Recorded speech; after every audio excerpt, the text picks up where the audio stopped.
Seat adjust ചെയ്ത് mirror adjust ചെയ്ത് seat belt ഇട്ട് കീ ഓൺ ചെയ്തോ. ആദ്യം brake, then clutch, first gear ആക്കി. ക്ലച്ച് പതിയെ വിട്ട് ഈ ട്രാക്കിനകത്തോടെ കയറേണ്ടതേ. അപ്പോൾ സ്ട്രൈറ്റ് ആയിട്ട് ഓടി നടുക്കൂടെ പോട്ടെ. ബ്രേക്ക്, റിവേഴ്സ് ഇട്ടോ. ഇനി റൈറ്റ് സൈഡിൽ മിറർ നോക്കി, ഇനി ലെഫ്റ്റ് സൈഡിൽ മിറർ നോക്കി. സ്റ്റോപ്പ്. ഇനി ഫസ്റ്റ് ഇട്ട് രണ്ട് ട്രാക്കിൻ്റെ നടുക്കൂടെ സ്ട്രൈറ്റ്. ബ്രേക്ക്.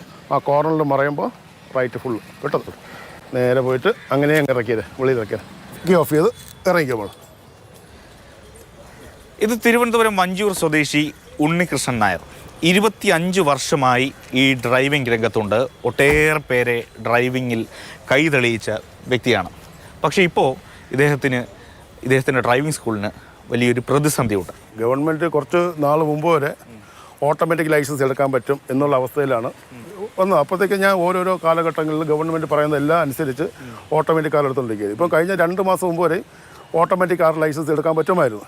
അപ്പോൾ എൻ്റെ 6ഓളം വണ്ടികളാണ് ഓട്ടോമാറ്റിക് കാറുള്ളത്. അപ്പോൾ ഞാൻ ഇനി എന്ത് ചെയ്യും? അതുപോലെ തന്നെ ഒത്തിരിയും കോൾസ് എനിക്ക് വരുന്നുണ്ട്. ഓട്ടോമാറ്റിക് കാർ പിന്നെ പഠിക്കാൻ അല്ലെങ്കിൽ ലൈസൻസ് എടുക്കാമെന്ന് വെച്ചിട്ട് അങ്ങനെ വരുന്ന കുട്ടികൾക്ക് നമുക്ക് എടുക്കൊന്നും ചെയ്യാൻ പറ്റുന്നില്ല. അങ്ങനെ ആരെങ്കിലുമൊക്കെ ഉണ്ട്.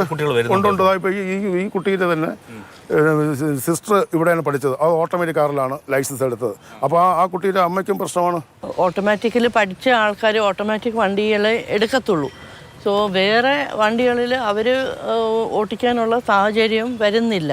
So I think it is better that they rethink on this decision. Driving test കൂടുതൽ കടുപ്പമാക്കി നല്ല പരിശീലനം ലഭിച്ചവരെ മാത്രം നിരത്തിലേക്ക് ഇറക്കുക എന്നുള്ളതായിരിക്കും. അത് ഞാൻ അംഗീകരിക്കുന്നു. ഡ്രൈവിംഗ് പഠിച്ചിറക്കുന്നവരെല്ലാം ആക്സിഡന്റ് ഉണ്ടാക്കുന്നത്. പഠിച്ച് ലൈസൻസ് എടുത്ത് വർഷങ്ങളോളം എക്സ്പീരിയൻസ് ഉള്ള ആൾക്കാരാണ് എന്ത് ചെയ്യുന്നത്? ആക്സിഡന്റ് ഉണ്ടാക്കുന്നത്. അപ്പോൾ ഈ BMW എന്നൊക്കെ പറയുമ്പോൾ ലക്ഷങ്ങൾ മുടക്കി വണ്ടി എടുത്തിട്ടേക്കാം. അപ്പോൾ ഇനി ഇത് എന്ത് ചെയ്യാൻ പറ്റും? എനിക്കറിയില്ല. അതാണ് ഞാൻ പറഞ്ഞത്. എനിക്ക് ഭയങ്കര പ്രതിസന്ധിയോടെ ഞാൻ പോകും. ലോണുണ്ട്, എല്ലാ വണ്ടിക്കും ലോണാണ്. ഞാനിപ്പോൾ ഇത് എന്ത് ചെയ്യും? ഞാൻ കുട്ടികളെ പഠിക്കാനില്ല. അവർക്ക് ഇനി അല്ലെങ്കിൽ വേറെ സംസ്ഥാനങ്ങളിൽ പോയി ലൈസൻസ് എടുക്കും.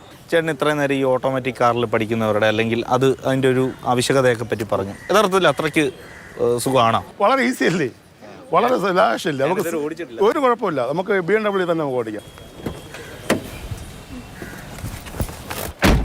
ഓട്ടോമാറ്റിക് കാറിന് 2 പെഡലേ ഉള്ളൂ. ആക്സിലേറ്ററും ബ്രേക്കും. ബ്രേക്ക് അമർത്തിക്കൊണ്ട് ഈ സ്റ്റാർട്ടിലൊന്ന് പ്രസ് ചെയ്തേ, ഓണായി. ബ്രേക്ക് അമർത്തിക്കൊണ്ട് ഡ്രൈവിലോട്ട് പോട്ടെ.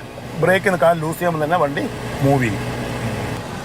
ഈ ഓട്ടോമാറ്റിക് വണ്ടിയിൽ ടെസ്റ്റ് പാസ്സാകണ്ട എന്ന് ഇവർ പറയുന്നതിൻ്റെ ഒരു അടിസ്ഥാനം എന്താ? ഈ കാലം ഇങ്ങനെ മുമ്പോട്ട് പോകുമ്പം അതിനെ പിന്നോട്ടടിക്കുകയല്ലേ?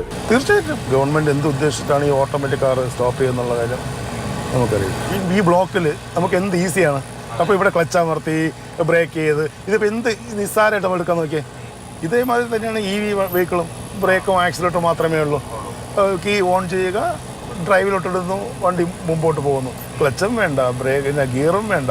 ഡ്രൈവിംഗ് ടെസ്റ്റൊക്കെ പരിഷ്കരിക്കുന്നതിന് മുമ്പ് ഇവരെ പോലെ പരിചയസമ്പന്നരായ അധ്യാപകരുടെ ആവശ്യങ്ങൾ കൂടി സർക്കാർ ഒന്ന് പരിഗണിക്കേണ്ടതായിരുന്നു. ഇനിയും സമയം വൈകിട്ടില്ല. VS ബിജുവിനൊപ്പം AK Stephen, Mathrubhumi news, Thiruvananthapuram.